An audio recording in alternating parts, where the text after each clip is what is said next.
साथीहरु आजको भिडियोमा म तपाईहरुलाई a - b को होल स्क्वायर लाई जियोमेट्रिकली a स्क्वायर - 3ab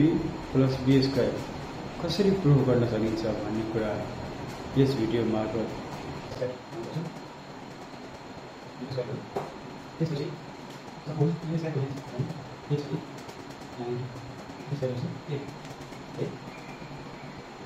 अब हामीले यो बोल्नु पर्छ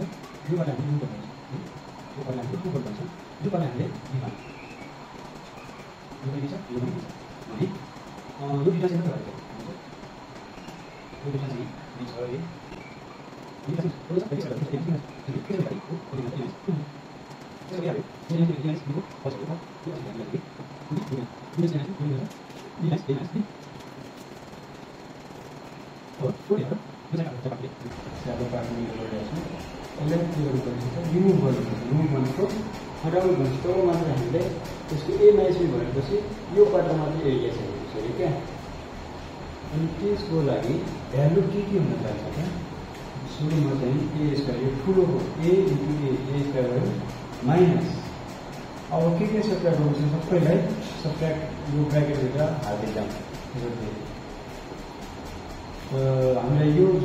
घटाउनुपर्छ b times a - b plus b times a - b plus यो यसको एरिया कति हुन जान्छ त बुटा b स्क्वायर b स्क्वायर अब हेरौँ a स्क्वायर माइनस यो मल्टिप्लाई गरेर के हुन्छ ab - b स्क्वायर प्लस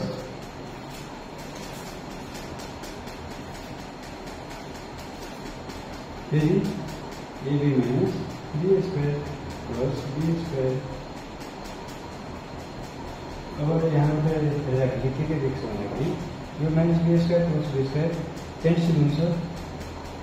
अनि हामीसँग के बाँकी बस्छ a स्क्वायर माइनससँग ब्र्याकेटभित्र ab प्लस ab 2ab छ अनि यो माइनस b स्क्वायर छ अब यो माइनसले हामीले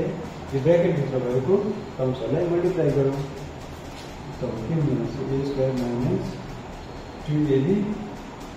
यहाँ माइनस माइनस के हुन्छ त प्लस b स्क्वायर यहाँ लास्टमा हामी के लेख्न सक्छ त a - b को whole square a square - 3b + b square root भयो